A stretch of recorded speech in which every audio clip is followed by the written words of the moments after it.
नमस्कार दोस्तों, स्वागत है आपकी अपने YouTube channel yes for study में। आज हम सब फिर एक नए वीडियो के साथ क्लास की शुरुआत करते हैं। आज की आपकी क्लास आपके आने वाले सीटेट एग्जाम के लिए दोस्तों मोस्ट इंपॉर्टेंट है। जैसा कि आप सब जानते हैं, सीटेट एग्जाम के लिए कोई स्टडी मटेरियल सबसे महत्वपूर्ण है, वो होता है आपका प्रीवियस ईयर क्वेश्चन पेपर। सबसे पहले आपको हम यही बता देते हैं इतना महत्वपूर्ण क्यों होता है प्रीवियस ईयर क्वेश्चन पेपर। क्योंकि दोस्तों जो सीटेट का एग्जाम होता है वह कॉन्सेप्चुअल बेस पे होता है, तर्क आधारित होता है, कथन कारक पे होता है। इसलिए सीटेट का क्वेश्चन सॉल्व करते समय आप किसी क्वेश्चन की लैंग्वेज को समझने का प्रयास करिए। सिर्फ क्वेश्चन को रटने का प्रयास नहीं करिए कि हम रट लें पास हो जाएंगे, ऐसा नहीं होता। आप क्वेश्चन की लैंग्वेज को समझिए, कैसे घुमा फिरा के क्वेश्चन को पूछा जा रहा है। आप क्वेश्चन को कोई क्वेश्चन पढ़ते होंगे, उसमें आपको चार ऑप्शन मिलता है। कभी कभी आपको लगता है कि चार के चारों सही हो सकते हैं, कभी लगता है चार के चारों गलत हो सकते हैं जब निगेटिव पूछा रहता है। लेकिन आपको समझना पड़ेगा चारों ऑप्शन में जो सबसे ज्यादा सही हो वही आपको टिक कहना होता है। इसलिए क्वेश्चन को रटिए नहीं, आप क्वेश्चन की लैंग्वेज समझने का प्रयास करिए। और सीटेट में जो सबसे महत्वपूर्ण है, सीटेट का एग्जाम देते समय आप एक चीज अपने दिमाग में हर समय रखिएगा, इसमें जो बच्चा होता है दोस्तों वो कभी गलत नहीं होता है। पढ़ाने का तरीका आपके गलत हो सकता है, आप जो इंस्ट्रूमेंट इस्तेमाल करते हैं वह गलत हो सकता है, विद्यालय गलत हो सकता है, लेकिन एक चीज कभी नहीं गलत होता, वह क्या है? बालक है। मतलब बालक के फेवर में जितने भी चीज होंगे वह सही होंगे, बालक के विरोध में जितने भी चीज होंगे आपके गलत होंगे। दोस्तों अगर आप इस चैनल पर नए हैं तो चैनल को जरूर सब्सक्राइब करिए और अपने दोस्तों के साथ भी जरूर शेयर करिए। आपको इस चैनल पर 2011 से लेके अभी तक आपके जितने भी सीटेट के एग्जाम हुए सभी previous year question paper daily solve कराया जा रहा है, जिसका लिंक आपको डिस्क्रिप्शन में मिल जाएगा। वहां से जाके आपको जिस भी सन का previous year question paper solve करना हो आप सॉल्व कर सकते हैं। आज जो पेपर हम सब सॉल्व करेंगे आपका जो 20 अगस्त 2023 में जो सीटेट का एग्जाम हुआ था उसी दिन क्वेश्चन पेपर पूछा गया था।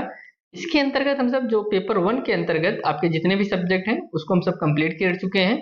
आज हम सब पेपर 2 के अंतर्गत जो आपकी हिंदी है उसको हम सब कवर करेंगे। अगर हम सब हिंदी की बात करें तो बहुत बच्चे होते हैं हिंदी को बहुत लाइटली नहीं लेते, उनका मानना होता है कि हिंदी को हम लास्ट में कर लेंगे। लेकिन फिर वही बच्चे आके एक बोलते हैं कि हिंदी तो आ रहा था लेकिन छूट गया समय की वजह से। इसलिए हिंदी अगर आपने अच्छे से तैयार कर लिया, क्या आप मैथ में 30 को 30 नंबर ला सकते हैं? नहीं ला सकते हैं। लेकिन आपका हिंदी एक ऐसा सब्जेक्ट है जो कि आपको स्कोर बना देता है और आप इसमें 30 में 30 सही कर सकते हैं। इसलिए हिंदी आप अच्छे से तैयार करिए। हिंदी के साथ साथ अगर आप हिंदी तैयार कर लेते हैं उसके साथ आपका संस्कृत भी तैयार हो जाता है। आइए चलिए हम सब आगे बढ़ते हैं और क्वेश्चन की शुरुआत करते हैं।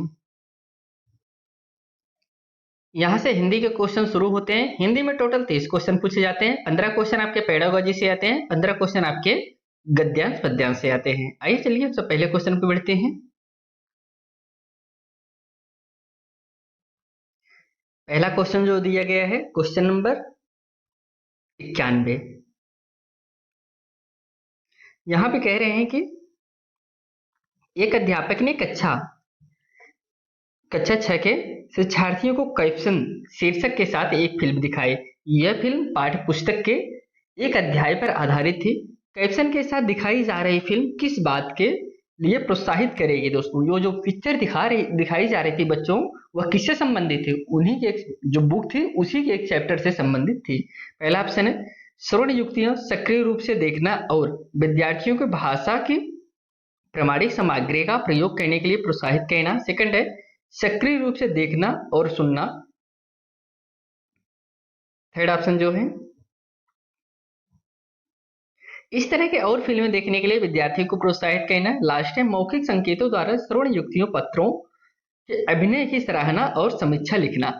इसमें जो सही आंसर हो जाएगा फर्स्ट हो जाएगा, क्योंकि इसमें सभी चीज को शामिल किया गया। देखिए पहली बात श्रवण युक्तियों पर प्रभाव पड़ेगा, सक्रिय रूप से देखना और विद्यार्थियों की भाषा की प्रामाणिक सामग्री का प्रयोग करने के लिए प्रोत्साहित करना। जब बच्चों को आप कोई चीज दृश्य माध्यम से, दृश्य और श्रव्य माध्यम से, दो माध्यम से दोस्तों, सबसे जो यूजफुल तरीका होता है जब बच्चों को हम कोई चीज दृश्य और श्रव्य माध्यम दोनों तरीके से सिखाते हैं बच्चा बहुत अच्छे से सीखता है। तो अगर कोई पिक्चर की बात की जाए, फिल्म की बात किया जाए, तो उसमें बच्चा देखता भी है और सुनता भी है। इसमें दृश्य और श्रव्य दोनों चीज आ जाएगी, इसलिए यह आपका पॉजिटिव पॉइंट हो जाएगा। Option first is correct answer. आइए नेक्स्ट क्वेश्चन चलते हैं। अगला क्वेश्चन कथन कारक से संबंधित है। सबसे पहले हम सब कथन को समझते हैं। अभिकथन ए है,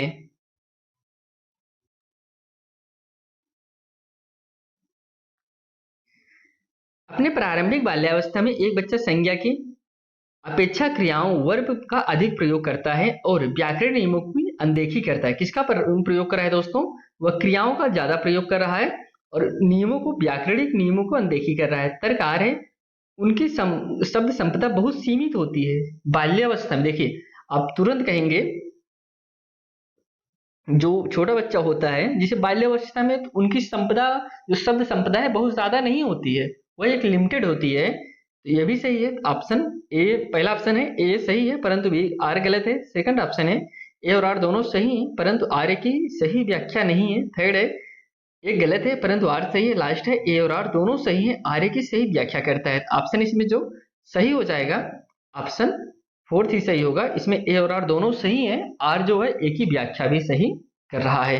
आइए नेक्स्ट क्वेश्चन चलते हैं। अगला जो क्वेश्चन है, करें एक बालिका अपनी भाषा कक्षा का अनुभव माँ के साथ साझा करती है और कहती है कि कभी कभी हम अपनी आंखें बंद करते हैं तो हमें अध्यापिका अपने बस्ते में से कोई वस्तु निकालने के लिए कहती है, फिर हमें उस वस्तु के बारे में बताना होता है। यह सीखने का बहुत अच्छा तरीका है। बच्चे की यह टिप्पणी अधिगम के बारे में बच्चे की प्राथमिकता की ओर संकेत करती है। उसकी प्राथमिकता की पहचान कीजिए दोस्तों। ऑप्शन इसमें जो है, पहला ऑप्शन है जब मैं कुछ करती हूं तो भाषा प्रयोग अच्छी तरह से याद कर लेती हूँ। सेकंड है जब मैं सुनती हूँ भाषा प्रयोग अच्छी तरह से याद कर लेती हूँ। थर्ड है जब मैं देखकर नकल करती हूँ तो भाषा प्रयोग अच्छी तरह से याद कर लेती हूँ। लास्ट है जब मैं देखती हूँ तो भाषा प्रयोग अच्छी तरह से याद कर लेती हूँ। क्या सिर्फ देखने से याद होगा? नहीं। अब इसमें जो ऐसा भी हो सकता है कि आप कहेंगे देखने से तो भाषा प्रयोग अच्छी से याद कर सकते हैं, लेकिन जो सबसे ज्यादा सही आंसर है ऑप्शन फर्स्ट होगा, जब मैं कुछ करती हूँ तो भाषा प्रयोग अच्छी तरह से याद कर लेती हूँ। कोई चीज करके सीखना, जैसे उसकी टीचर है, टीचर जो बच्चों को अंदर से बुक निकालने के लिए बोलती है, फिर उसके बाद बुक हो गया या फिर कुछ भी चीज है उसके बस में जो भी चीजें निकाली है उसके बारे में बताइए, जब इस तरीके से वह करती है तो फिर वह बहुत अच्छे से सीखती है। वही कह रहे, जब कोई चीज हम करके सीखते हैं तो उससे हम बहुत अच्छे से सीख सकते हैं। ऑप्शन इसमें फर्स्ट इज करेक्ट आंसर। अगले क्वेश्चन चलते हैं। शिक्षार्थी क्या करती है, उस उदाहरण को पढ़ें और उदाहरण से मेल खाती हुई युक्ति का चयन कीजिए। दोस्तों, क्या जो उदाहरण दिया गया है, ये तो मुझे किसी का अर्थ समझ में नहीं आता तो मैं देखने का प्रयास करती हूँ। पहला ऑप्शन है संदर्भ सामग्री की मदद लेना। सेकंड है अभ्यास के लिए अवसरों का प्रयोग करना। थर्ड है मस्तिष्क की भ्रमित स्थिति। लास्ट है विन्यास पर ध्यान देना। तो इसमें जो करेक्ट आंसर हो जाएगा ऑप्शन नंबर फर्स्ट सही है, संदर्भ सामग्री की भी मदद लेना। जो इसमें कथन क्या कह रहा था, यदि मुझे किसी का अर्थ समझ में नहीं आता तो मैं देखने के प्रयास करती हूँ, संदर्भ सामग्री की मदद लेना। दोस्तों, option first is correct answer. अगले क्वेश्चन बढ़ते हैं। नैदानिक परीक्षणों का प्रयोग किसके आकलन के लिए किया जाता है? किसकी बात करें नैदानिक परीक्षणों का? ऑप्शन है पहला पाठ्य पुस्तक के मुख्य बिंदुओं का सारांशीकरण करने की योग्यता। सेकंड है शिक्षार्थियों की अपनी भाषा संबंधी गलतियों को स्वयं पहचानने की योग्यता। थर्ड है शिक्षार्थियों को उपलब्धियों के क्रम में श्रेणीबद्ध करना। लास्ट है शिक्षार्थी के भाषा के मजबूत और कमजोर बिंदु। इसमें जो राइट आंसर होगा ऑप्शन फोर्थ, नैदानिक परीक्षणों का उपयोग किसके आकलन के लिए किया जाता है? तो इसका दोस्तों ऑप्शन फोर्थ सही होगा, शिक्षार्थियों की भाषा की मजबूती और कमजोर बिंदु।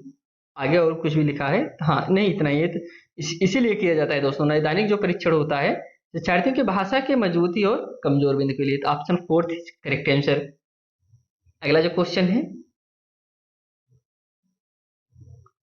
निपुणता परीक्षण सदैव किसका आकलन करता है? किसकी बात कर रहे हैं? निपुणता का आप कहिए, महारत आप कहिए, यह सब एक ही चीज है। आप जानते रहिए, जिस कहते हैं वह किसी चीज में महारत हासिल है, वही किसी चीज में निपुण है। ऑप्शन है निपुणता सदैव किसका आकलन करते हैं? तो ऑप्शन फर्स्ट है भाषा का वह स्तर जहां तक विद्यार्थी की पहुंच बन गई है। सेकंड है विद्यार्थी को पढ़ाई गई भाषा। थर्ड है बहुसंवेदी अधिगम अनुभव। लास्ट है दैनिक वार्तालाप की भाषा। तो इसमें जो करेक्ट आंसर हो जाएगा फर्स्ट ही दोस्तों, भाषा का वह स्तर जहां तक विद्यार्थी की पहुंच बन गई है। निपुणता मतलब यही होता है ना, महारत मतलब वह भाषा का वह स्तर जहां तक विद्यार्थी की पहुंच बन गई है, इससे हम कहेंगे उसमें वह महारत हासिल कर लिया है, उसमें वह निपुण है। Option first is correct answer. अगले क्वेश्चन चलते हैं। अगला जो क्वेश्चन है, एक अध्यापक ने विद्यार्थियों को समूह समूह में विभाजित किया और हाथियों पर कहानी पढ़ने से पहले उनके बारे में आयोजित प्रश्नोत्तरी में भाग लेने के लिए कहा। यहाँ पर अध्यापक का क्या मंतव्य है? ऑप्शन है पहला, टॉपिक के प्रति रुचि पैदा करना, सेकंड है सहपाठी पृष्ठपोषण, थर्ड है पाठ्य पुस्तक की समीक्षा लिखना, लास्ट है उनकी स्मृति का परीक्षण करना। अब देखिए इसमें जो टीचर करा रहा है क्या करा रहा है, हाथी के ऊपर क्या लिखना है, कहानी लिखना है। कहानी पढ़ने से पहले उनको कहा कि आप कुछ क्वेश्चन पूछिए। हाँ, जैसे 5-5 बच्चों का समूह हमने बांट दिया, अब हमने कहा कि एक एक बच्चा उसमें से एक एक से क्वेश्चन पूछे कि हाँ आप हम हाथी के बारे में यह क्वेश्चन पूछ रहे हैं आप बताइए, हाथी के बारे में यह क्वेश्चन पूछ रहे हैं आप बताइए। अलग अलग से समूह में बांटने क्वेश्चन पूछे, फिर उसके बाद आपको कहानी पढ़ना है हाथियों के बारे में। ऐसे कहने का क्या तरीका कहने का क्या मतलब होता है कि जो उसका टॉपिक है, टॉपिक के प्रति वो रुचि पैदा करना होता है, ऐसा कहने का मतलब। जब option first is correct answer. अगले क्वेश्चन चलते हैं।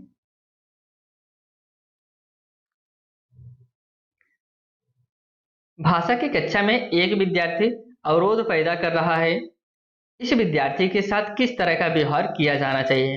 भाषा की कक्षा में विद्यार्थी क्या कर रहा है दोस्तों, अवरोध पैदा कर रहा है, इस विद्यार्थी के साथ किस तरह का व्यवहार किया जाना चाहिए? पहला ऑप्शन है बच्चों को समाधान खोजने के लिए कहना चाहिए, सेकंड है उद्यमी विद्यार्थियों पर ध्यान देना चाहिए, थर्ड है समाधान खोजने के लिए अभिभावकों पर निर्भर रहना चाहिए, लास्ट है विद्यालय प्रशासन को इस विद्यार्थी के बारे में बताना चाहिए। तो राइट आंसर इसमें फर्स्ट ही हो जाएगा, बच्चों को समाधान खोजने के लिए कहना दोस्तों। तो ऑप्शन है फर्स्ट इज करेक्ट आंसर। जब वो खुद से खोजने का प्रयास करेगा, खुद से समझने का प्रयास करेगा, तभी तो वह सीख पाएगा। Option first is right answer. अगले क्वेश्चन चलते हैं।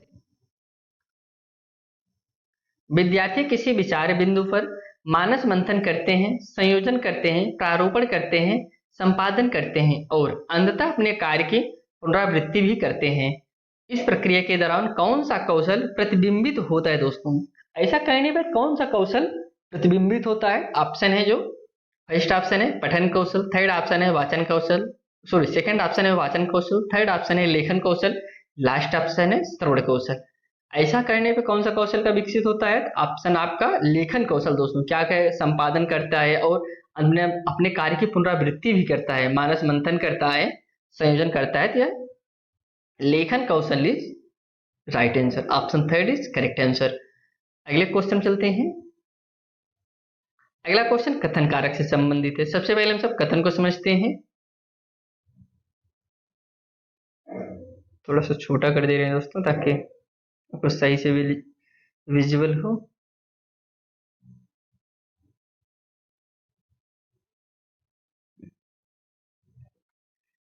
अभिकथन ए है दोस्तों, पठन और लेखन कौशल प्राथमिक स्तर पर समालोचनात्मक चिंतन में मदद करते हैं। तर्क आर है, समालोचनात्मक चिंतन पठन और लेखन का उप कौशल है दोस्तों।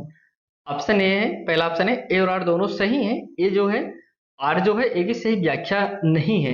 सेकंड ऑप्शन है ए और आर दोनों सही है परंतु आर ए की सही व्याख्या है। थर्ड ऑप्शन है ए गलत है परंतु आर सही है। लास्ट ऑप्शन है ए सही है परंतु आर गलत है। तो इसमें जो करेक्ट आंसर हो जाएगा, ये जो कह रहे हैं सही कह रहे हैं लेकिन आर जो कह रहे हैं वह गलत है। एक समालोचनात्मक चिंतन पठन और लेखन का उप कौशल है, यह गलत है। ऑप्शन इसमें फोर्थ इज करेक्ट आंसर। अगले क्वेश्चन बढ़ते हैं।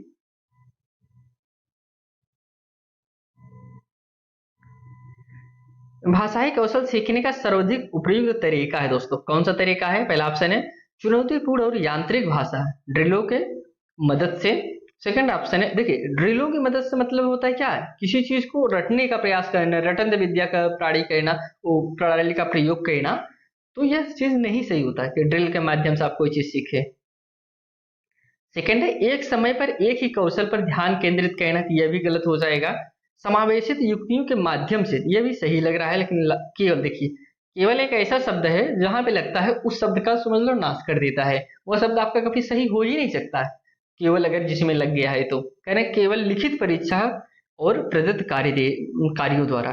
देखिए केवल का मतलब जब किसी चीज में केवल लगता है तो सिर्फ एक ही चीज की बात करता है, और आपका सीटेड एग्जाम एक ही चीज पे नहीं बात करता, आपका अपसारी चिंतन पे बात करता है जिसके एक से ज्यादा चीजें हों, निबंधात्मक प्रश्न की बात करता है आपका सीटेड का एग्जाम। इसमें केवल का मतलब सिर्फ एक ही चीज पे फोकस कर रहा है, वह ऑप्शन आपका सही नहीं होगा। राइट आंसर इसमें थर्ड हो जाएगा, समावेशित युक्तियों के माध्यम से। Option third is correct answer. अगला जो क्वेश्चन है,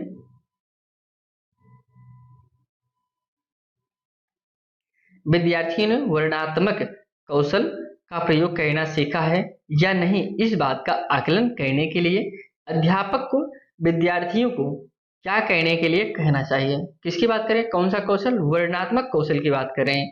ऑप्शन है, फर्स्ट ऑप्शन है, एक ऐसी घटना साझा करो जब उन्हें बहुत अचंभा हुआ हो। सेकंड ऑप्शन है, पाठ्य वस्तु में आए क्रिया और विशेषण शब्दों पर गोल घेरा लगाओ। थर्ड ऑप्शन है, वर्णन करने वाले शब्द के प्रयोग में हुई गलतियों को सही करो। लास्ट है, कहानी पढ़ो और बोध आधारित प्रश्नों के उत्तर दो। तो वर्णात्मक कौशल किससे विकसित हो जाएगा, ऑप्शन इसमें जो करेक्ट हो जाएगा फर्स्ट ही ऑप्शन सही होगा। ऑप्शन फर्स्ट इज, ऐसी घटना साझा करो जब उन्हें बहुत अचंभा हुआ हो। Option first is correct answer. Next question चलते हैं।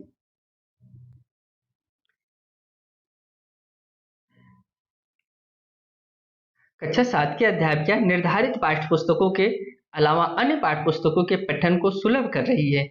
वह किस तरह के पठन को सम्मिलित कर रही है। ऑप्शन है पहला, गहन पठन। सेकंड ऑप्शन है, साझा पठन। थर्ड ऑप्शन है, विस्तृत पठन। लास्ट ऑप्शन है, निर्देशित पठन। तो करेक्ट आंसर इसमें थर्ड हो जाएगा, विस्तृत पठन कर रही है दोस्तों। अगले क्वेश्चन बढ़ते हैं।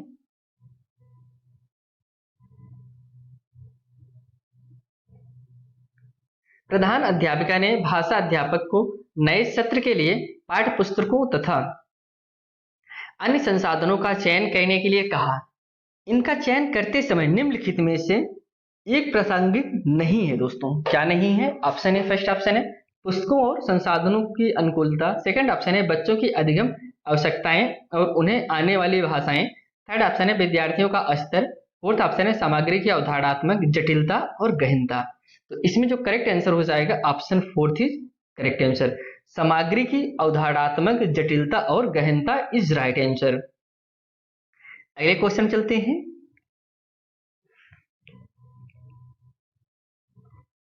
अध्यापिका ने शिक्षार्थियों द्वारा भाषा सामग्री के प्रयोग का निरीक्षण करने के लिए मानदंड निर्धारित किए। सामग्री के प्रयोग का निरीक्षण करने के लिए कौन सा मानदंड सर्वाधिक रूप से महत्वपूर्ण और सहायक है। ऑप्शन है, पहला ऑप्शन है, सामग्री की उपलब्धता, तैयारी और अभ्यास। सेकंड ऑप्शन है, उपयोग, दोहराव और अभिव्यक्त। थर्ड ऑप्शन है, अवलोकन, पृष्ठपोषण, सत्र और लिखित रिपोर्ट। लास्ट है, चेकलिस्ट, पूर्वानुमान और अधिगम प्रतिफल। इसमें जो करेक्ट आंसर हो जाएगा ऑप्शन थर्ड, अवलोकन, पृष्ठपोषण, सत्र और लिखित रिपोर्ट इज राइट आंसर। हम सब जो आपके पेडागोजी से संबंधित क्वेश्चन थे उसको हम सब कवर किए। अब हम सब आपके कविता से क्वेश्चन पूछे जाते हैं। एक कविता दिया रहता है, इसे 6 से लेकर 111 तक का आंसर आपको यही कविता को पढ़ के देना होता है। तो हम सब कविता को पढ़ते हैं। एक मिनट।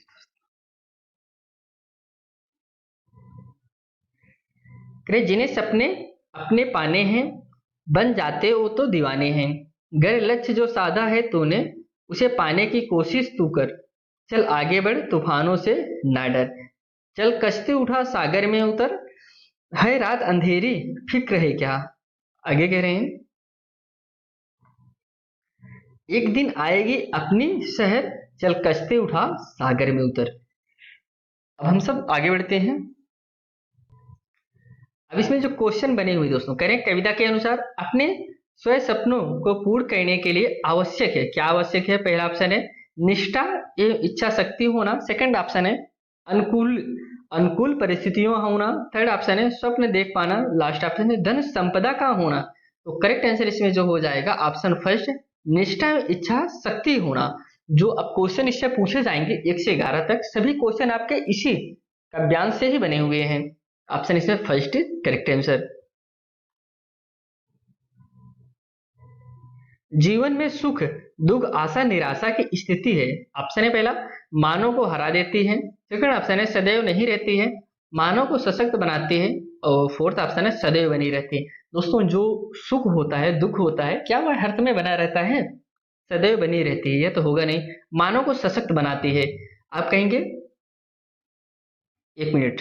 निरा अच्छा जीवन में सुख दुख आशा निराशा की स्थिति है क्या दोस्तों?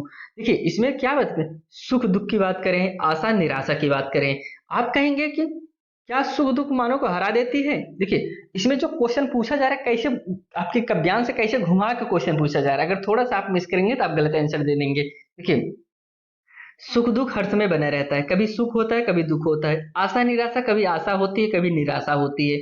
तो यह ऑप्शन इसमें फोर्थ सही होगा, सदैव बनी रहती है, कभी सुख बना रहता है कभी दुख बना रहता है, कभी आशा रहती है कभी निराशा रहती है। पहला ऑप्शन जो कहते हैं मानव को हरा देती है, सही नहीं होगा, सदैव नहीं रहती है। नहीं दोस्तों, अगर कभी आशा है तो कभी आपको बहुत खुशी है तो उसमें दुख तो नहीं है ना, लेकिन दोनों चीज में एक चीज तो है ना, वही इसमें कह रहे हैं।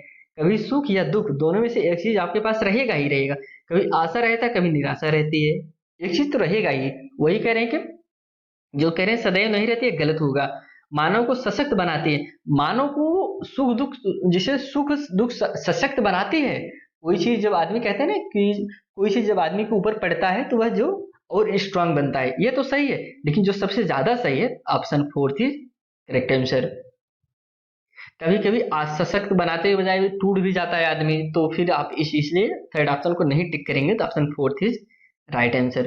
अगले क्वेश्चन बढ़ते हैं। इसमें शहर का अर्थ पूछा है, शहर का अर्थ क्या होता है? शहर का मतलब सुबह होता है या फिर रात होता है, शाम होता है, निराशा होता है। आप शहर का मतलब मार्केट नहीं समझिएगा कि शहर का मतलब मार्केट, शहर का मतलब होता है सुबह के जो पहर होता है वही आपका शहर कहा जाता है। भोर का जब शहर होता है, भोर का टाइम जो होता है वही कहते हैं ना शहर है, उसी को शहर के नाम से जानते हैं। अगले क्वेश्चन में चढ़ते हैं। अगला क्वेश्चन जो है करें कि कविता की कौन सी पंक्ति मनुष्य के मनोबल को बढ़ाती है?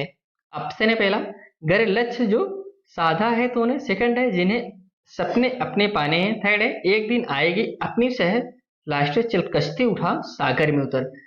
मनोबल बढ़ाती है किस पंक्ति से दोस्तों?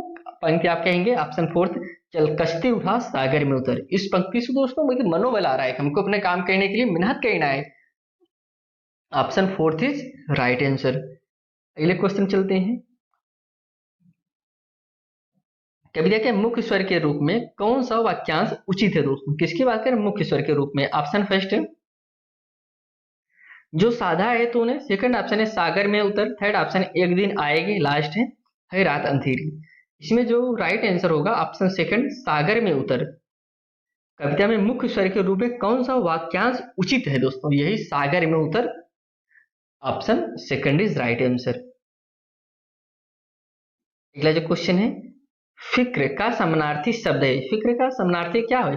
फिक्र है, उनको बहुत ज्यादा फिक्र है अपने को लेकर, तो क्या चिता है? या चिता को चिंता होना चाहिए था, चिता चलो ठीक है चिता ही समझते हैं, नहीं चिता, अच्छा चिंता यहाँ पे है। तो चिता और चिंता दोनों अलग है। चुनौती है, डरना है, आप कहेंगे जाहिर सी बात है फिक्र अगर है तो किससे संबंधित है? चिंता से है, कहीं बहुत उनको चिंता है अपने, तो option third is right answer. Next question चलते हैं। नेक्स्ट क्वेश्चन में आपको गद्यांश दिया है, इसको पढ़ना है और 1 से 12 से 1 से 20 के क्वेश्चन के बीच का आंसर देना है आपको इसी गद्यांश से। चलिए हम सब गद्यांश को पहले पढ़ते हैं। कहते हैं मनुष्य ने 9 से 10 हजार साल पहले वैदिक दृष्टिकोण की खोज की, वह भक्ति मार्ग था। मानव इतिहास के इस दौर के लोग सबसे बुद्धिमान थे। मैंने पहले ही कहा था कि आध्यात्मिक दुनिया का महत्व बहुत अधिक है, फिर भी सापेक्ष दुनिया पूरी तरह से महत्वहीन नहीं है। जब सुदूर अतीत में मनुष्यों ने महसूस किया कि कर्म योग और ज्ञान योग उन्हें सच्ची प्रगति प्राप्त करने में मदद नहीं करेंगे, तो उन्होंने तुरंत भक्ति योग अपना लिया। आगे कह रहे हैं, उन्होंने अनुभव किया कि भक्ति ही उनके लिए एकमात्र मार्ग है। मनुष्य आज अपने विकसित कर्म और ज्ञान योग के कारण और भी आगे बढ़ गया है। इस प्रकार अपने पूर्वजों की तुलना में वह भक्त मार्ग के पर चलने की आवश्यकता को अधिक तेजी से महसूस करेगा। यह कर्म और ज्ञान योग का उज्जवल पक्ष है, यानी ये दोनों योग भक्त मार्ग को और मजबूत करेंगे। यह तो हो गया गद्यांश। अब हम समझते हैं इसे जो क्वेश्चन पूछा गया। पहला क्वेश्चन था इस दौर के लोग सबसे बुद्धिमान थे। वाक्य के रेखांकित अंश में किस दौर के लोगों की चर्चा की गई है? तो दोस्तों इसमें जो कहा जा रहा था इस दौर के लोग, वह किस दौर के लोगों की बात करें आप? आपको अगर थोड़ा सा ध्यान होगा तो उसमें पूर्वजों को भी जोड़ा गया था ना, कि पूर्वजों को, और शुरू में ही क्या कहा गया था, 9-10 हजार वर्ष पूर्व। तो ऑप्शन पहला है बौद्धिक दृष्टिकोण खोजने वाले धनी लोग के। सेकंड ऑप्शन है मानव इतिहास में नाम दर्ज करवाने लोगों के। थर्ड ऑप्शन है 9-10 हजार पूर्व के लोग। पहली ही लाइन था ना दोस्तों, 9-10 हजार पूर्व वाले लोगों का। Option third is correct answer. अगले क्वेश्चन चलते हैं। देखिए, भक्ति योग की बात किया जा रहा है। भक्ति योग का महत्व आपको बताना है। वास्तविक प्रगति की प्राप्ति में। सेकंड ऑप्शन है ज्ञान योग की प्रगति में। थर्ड ऑप्शन है सापेक्ष दुनिया की प्राप्ति में। लास्ट है कर्म योग की प्रगति में।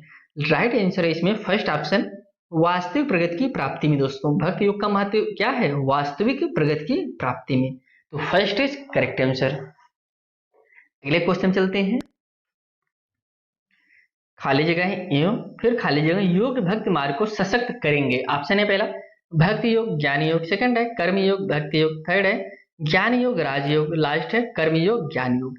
इसमें जो करेक्ट हो जाएगा फोर्थ ऑप्शन, कर्म योग एवं ज्ञान योग भक्ति मार्ग को सशक्त करेंगे। आप एक गद्यांश में देखेंगे, वो गद्यांश जब हम सब पढ़ रहे हैं वहां पे लिखा गया था ना, कर्म योग और ज्ञान योग भक्ति मार्ग को सशक्त करते हैं। तो अगले क्वेश्चन चलते हैं। गद्यांश के आधार पर कहा जा सकता है कि मानव जीवन में खाली जगह का महत्व सर्वाधिक है। किसका महत्व दोस्तों, कर्म योग ज्ञान योग आध्यात्मिक बौद्धिक दृष्टिकोण। आप कहेंगे जब ये पूरी बात ही कर्म योग पे हो रही है, ज्ञान योग पे हो रही है, और जो सबसे मेन पॉइंट है किस पे हो रहा है, आध्यात्मिक पे हो रहा है, कि पूर्वजों ने हम आध्यात्मिक दुनिया को अपनाया था, तो option third is right answer. अगले क्वेश्चन बढ़ते हैं। मानव जीवन के लिए एकमात्र मार्ग क्या है, भक्ति का है, ज्ञान का है, राज का है, कर्म का है। आप कहेंगे इसमें जो राइट आंसर होगा आपका ऑप्शन नंबर भक्ति का, कि पूरे गद्यांश में भक्ति का बात किया गया था। Option first is correct answer. Next question पे, मनुष्य के पूर्वजों ने किस चीज की आवश्यकता को नहीं समझा था। ज्ञान की मार्ग के, सेकंड है भक्ति की मार्ग के, कर्म की मार्ग के, लास्ट है मानसिक विकास के। तो इसमें जो राइट आंसर हो जाएगा मानसिक विकास को नहीं समझा गया था, बाकी वह लोग ज्ञान की मार्ग के, भक्ति की मार्ग के, कर्म की मार्ग की, यह सब की बात किया गया था। अगला क्वेश्चन है, विशेषण विशेष का उदाहरण है। पहला ऑप्शन है सबसे बुद्धिमान। सेकंड ऑप्शन है उज्जवल पक्ष। थर्ड ऑप्शन है मानव इतिहास। लास्ट ऑप्शन है अधिक तेजी। विशेषण विशेष का जो उदाहरण है, ऑप्शन इसमें जो सही हो जाएगा सेकंड उज्जवल पक्ष। अगले क्वेश्चन चलते हैं। सापेक्ष का विलोम शब्द है। सापेक्ष आप कहेंगे सापेक्ष का क्या विलोम होगा, निरापेक्ष, असापेक्ष, निरपेक्ष या फिर अनापेक्ष। जो सापेक्ष का विलोम शब्द, विलोम मतलब क्या होता है, उल्टा, तो आप कहेंगे सापेक्ष का निरपेक्ष। निरापेक्ष नहीं होगा दोस्तों, निरपेक्ष। Option third is right answer. आज के हम सब लास्ट क्वेश्चन पे बढ़ते हैं। समूह से भिन्न शब्द कौन सा है। साल है। देखिए इन चारों में से कौन सा शब्द भिन्न है, साल है, मदद है, तेजी है, कर्म है। ऑप्शन इसमें जो सही हो जाएगा ऑप्शन फोर कर्म। दोस्तों, जो साल मदद तेजी एक जैसे हैं, लेकिन कर्म जो है अलग है। Option fourth is correct answer. दोस्तों, आज हम सब जो 20 अगस्त का आपका सीटेट का एग्जाम हुआ था उसी पेपर को कवर किए। अगर आप इस चैनल पर नए थे, चैनल को जरूर सब्सक्राइब करिए, अपने दोस्तों के साथ भी जरूर शेयर करिए। इसी के साथ यह क्लास ही समाप्त करते हैं। आपसे फिर एक नए वीडियो मिलती है, तब तक के लिए दोस्तों धन्यवाद।